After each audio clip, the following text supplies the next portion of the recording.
From the Presidential Palace, Manila, Dateline Malacañang.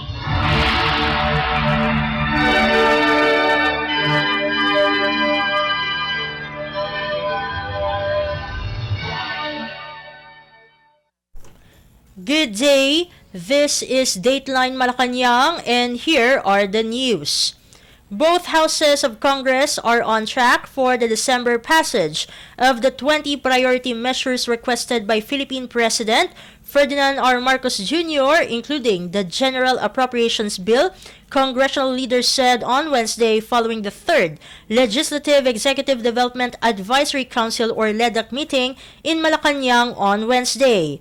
The Senate has finished about half of the 20 priority legislations requested by the President for a December passage, Senate President Juan Miguel Zubiri said following the LEDAC meeting.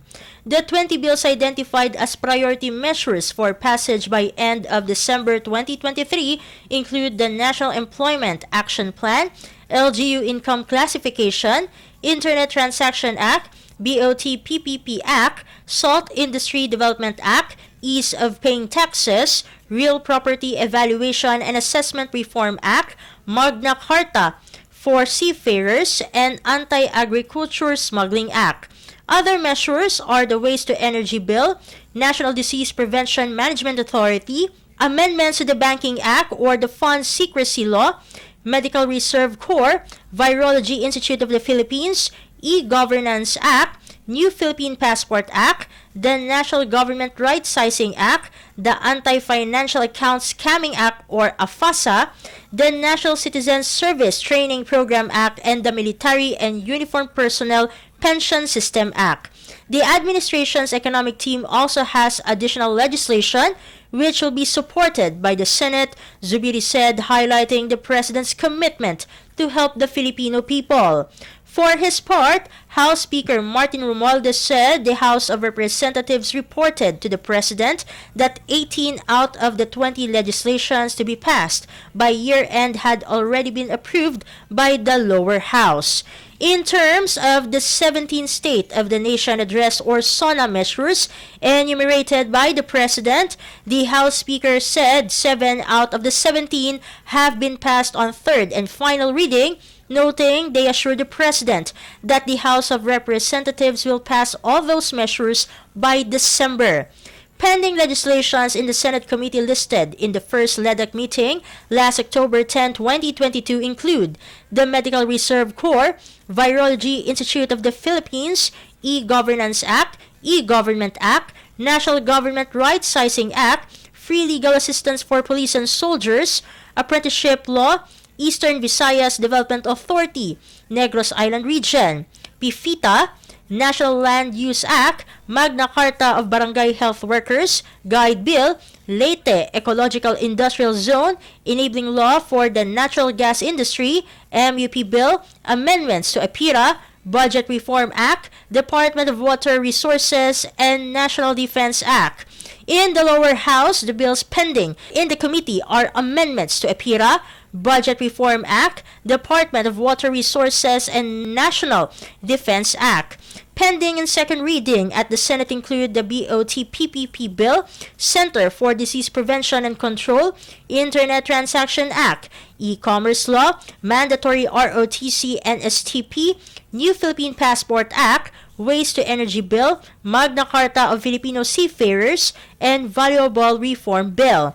Those approved on third and final reading at the lower house are the BOT PPP Bill, Center for Disease Prevention and Control, Internet Transaction Act, E-Commerce Law, Mandatory ROTC and STP, New Philippine Passport Act, Waste to Energy Bill, Magna Carta of Filipino Seafarers, and Valuable Reform Bill, Medical Reserve Corps, Virology Institute of the Philippines, E-Governance Act, E-Government Act, National Government Right Sizing Act, Free Legal Assistance for Police and Soldiers, Apprenticeship Law, Eastern Visayas Development Authority, Negros Island Region, PIFITA, National Land Use Act, Magna Carta of Barangay Health Workers, Guide Bill, Leyte Ecological Industrial Zone, Enabling Law for the Natural Gas Industry. In the first LEDAC EXICOM meeting last February 13, 2023, those approved by the Senate on third reading included revitalizing the salt industry, LGU income classification bill, and the National Employment Action Plan. In the lower house, legislations passed on third reading are revitalizing the salt industry, LGU income classification bill, National Employment Action Plan, ease of paying taxes, PENCAS, Comprehensive Infrastructure Development Master Plan, Philippine Immigration Bill, and amendments to the Universal Healthcare Act. Those listed in the second LEDAC meeting on July 5, 2023, measures that are pending in the Senate committee include the amendment to the Bank Deposit Secrecy Law, Anti-Financial Accounts Scamming Act, and Blue Economy Act. Tatak Pinoy or Proudly Filipino Act is also pending on second reading at the Senate. In the lower house, those pending at the committee are Tatak Pinoy or Proudly Filipino Act and Blue Economy Act, while approved on third reading were the amendment to the Bank Deposit Secrecy Law and Anti-Financial Accounts Scamming Act. Dateline Malacañang. In related news, the Legislative Executive Development Advisory Council or LEDAC has approved several measures for inclusion in the Common Legislative Agenda for the 19th Congress. This was bared by Senate President Juan Miguel Zubiri in an interview following the third LEDAC meeting in Malacañang on Wednesday. The additional measures in the LEDAC list are the amendments to the Government Procurement Reform Act, excise tax on single-use plastics, amendments to the Cooperative Code, amendments to the Fisheries Code, the new Government Auditing Code, rationalization of the mining fiscal regime, and the Philippine Defense Industry Development Act. The Philippine Maritime Zones Act, Open Access in Data Transmission Act, and amendments to the Right-of-Way Act were also included. Zubiri said they are happy to announce that almost half of the 20 priority measures proposed by the President for passage by December were done in the Senate. On the other hand, Speaker Martin Romualdez reported that 18 out of the 20 measures were already passed by the House of Representatives. Dateline Malacañang. Meanwhile, Philippine President Ferdinand R. Marcos Jr. has certified as urgent the enactment of House Bill 8980 or the 2024 General Appropriations Bill or GAB as announced by Malacañang on Wednesday. In a statement, Philippine Communications Secretary Cheloy Garafil said Marcos is seeking Congress's immediate approval of the 2024 GAB to ensure the funding of different government programs and projects next year. Marcos, in a letter issued on Wednesday and addressed to Senate President Juan Miguel Zubiri and House Speaker Martin Romualdez, called for the swift passage of the GAB to address the need to maintain continuous government operations following the end of the current fiscal year or FY. The certification, the President said, would also ensure budgetary preparedness that will enable the government to effectively perform its constitutional mandate. In a statement on Wednesday, Romualdez said the House is eyeing the passage of the GAB on third and final reading by September 27. Romualdez also said the House of Representatives would hasten the bill's passage to give the Senate sufficient time to review and possibly introduce amendments. He added he expects the GAB to be signed by President Marcos before Christmas. The Marcos administration is seeking an allocation of 5.768 trillion pesos for 2024, higher by 9.5% compared to the 5.268 trillion peso national budget this year. Dateline Malacañang. In other news stories, French President Emmanuel Macron has renewed his invitation for Philippine President Ferdinand R. Marcos Jr. to embark on a state visit to France. Macron's invitation was relayed by newly designated French ambassador to the Philippines, Marie Fontanelle, during the presentation of her credentials to Marcos in a ceremony at the reception hall of Malacañang Palace in Manila on Wednesday, according to a Facebook post by state-run Radio Television Malacañang or RTVM. In January this year, the French embassy in Manila said Marcos was expected to visit France in June, but the planned trip did not push through. Macron in June restated his invitation for Marcos to conduct a state visit to France, but the Philippine government has yet to give an update on the possible trip. During the presentation of her credentials to Marcos, Fontanelle relayed Macron's congratulatory message to Marcos for successfully strengthening the Philippines' economic growth in his first year in office based on a statement posted on RTVM's official Facebook page. Fontanelle has also been designated as a non-resident ambassador to Palau, the Federated States of Micronesia, and the Marshall Islands. Prior to her appointment, she served as the Inspector General of Social Affairs and worked as Macron's former advisor on solidarity, health, and gender equality from 2017 to 2020. Fontanelle also served as the permanent representative of France to the Council of Europe from 2020 to 2023 in Strasbourg. Diplomatic ties between France and the Philippines were formally established in 1947. Over the years, Manila and Paris have strived to further or to partner in promoting a free and open Indo-Pacific region and upholding international law, fighting against climate change, and promoting cultural exchanges. Dateline Malacañang. In related news, Philippine President Ferdinand R. Marcos Jr. welcomed new Swiss ambassador to the Philippines, Nicolas Brawl, who presented his credentials in a separate ceremony at Malacañang Palace. Brawl, in his brief remarks, emphasized the deepening bilateral relations between Switzerland and the Philippines, citing the recently implemented Free Trade Agreement or FTA between the two countries and Switzerland's role as the largest investor from Europe in the Philippines. He also emphasized Switzerland's contribution to sustainable peace and stability in the Philippines as it chaired the Transition, Justice, and Reconciliation Commission of the Bangsamoro peace process. He also said this serves as tangible proof of long-term collaboration based on trust and friendship between the two countries. Brawl also emphasized the deepening cultural exchanges between Switzerland and the Philippines, noting the presence of 3,600 Swiss nationals residing in the country. The Swiss envoy has also been appointed as non-resident ambassador to the Federated States of Micronesia, Republic of Palau, and Republic of the Marshall Islands. Prior to his appointment, he served as the ambassador of Switzerland to South Africa, Botswana, Eswatini, Lesotho, Mauritius, and Namibia. Dateline Malacañang. Meanwhile, Malacañang will hold its third Concerto ng Palasyo or KSP on October 1 to pay homage to teachers. In a Facebook post on Wednesday, the Presidential Communications Office or PCO said performers in the upcoming concert include vocalist Alex De Galea, Romel Arellano, Bea May Sacramento, and Luke De La Cruz. One of the powerhouse vocalists, De Galea, is a teacher at De La Salle University and was given the opportunity to be one of the Filipino performers for Hong Kong Disneyland and Universal Studios Singapore, according to the PCO.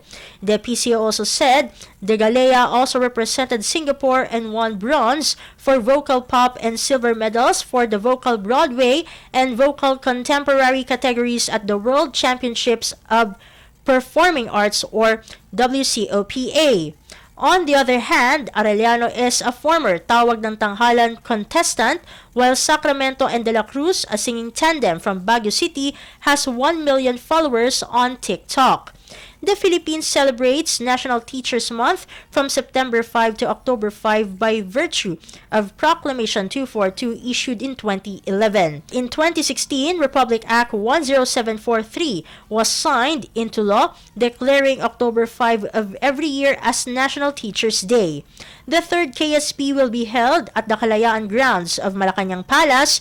It will also be streamed live on the KSP's Facebook page. Malacañang also held KSP for soldiers and Filipino athletes in April and August, respectively. Dateline Malacañang. In other news stories, an official of the Philippine Department of Agriculture or DA on Wednesday said at least 90% of retailers in Metro Manila are compliant with the rice price ceiling set by the government.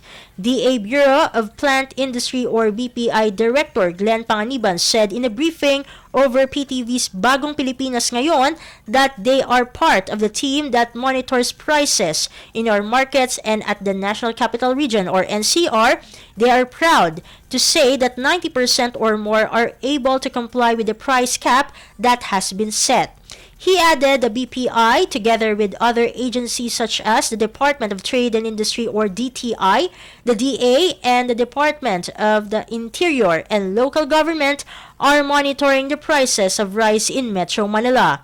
Panganiban said they would recommend the lifting of the price ceiling to the President once the DA and DTI find that the staples prices are already stable.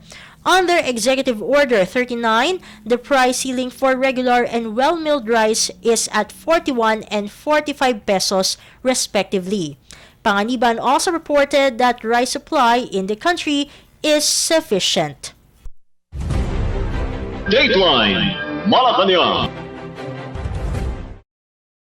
Residents living near the restive Mayon volcano in Albay are reminded to wear masks to protect themselves from the harmful effects of ash fall.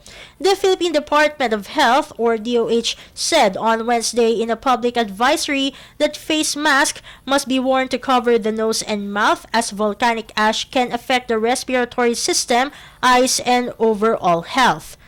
Goggles may also be worn for eye protection. People having difficulty breathing and troubles with eyesight are encouraged to immediately consult a physician.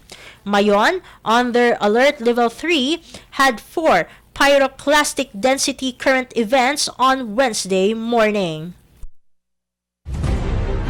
Dateline Malacañang.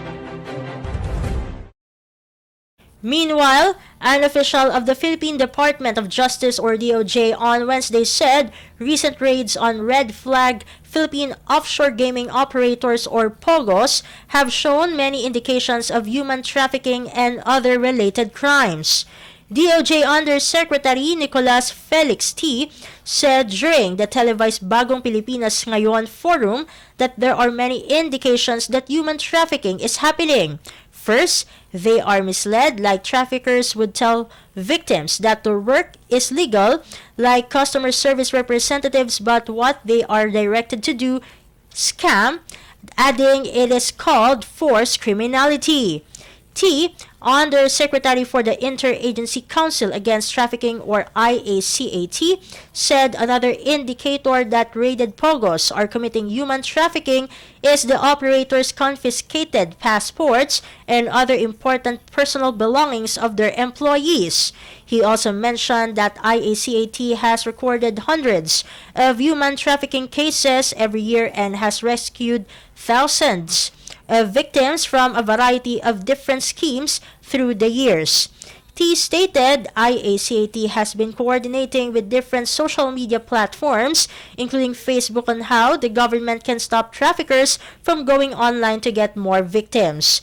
He said IACAT has noted the lack of public awareness on human trafficking, which is now the second biggest criminal enterprise throughout the world.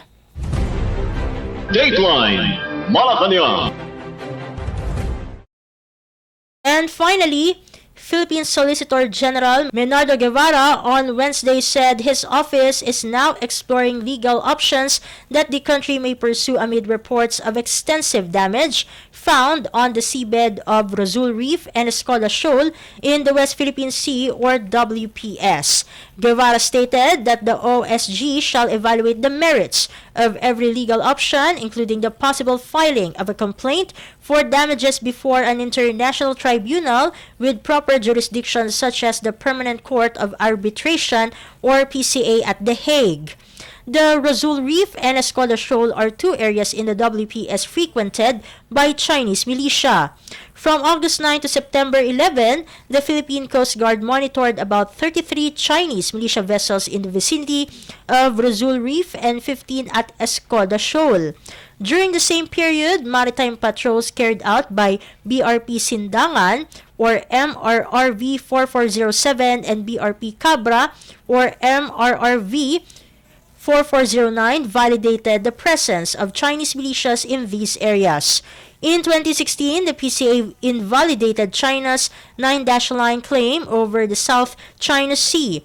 The Chinese map overlapped the Philippines' 200 nautical miles exclusive economic zone, or EEZ. Dateline Malacañang. And that concludes today's edition of Dateline Malacañang. Don't forget to follow the social media accounts of Radyo Pilipinas World Service for important news updates. This has been Steph Vicente. Good day and stay safe, everyone. From the Presidential Palace, Manila, Dateline Malacañang.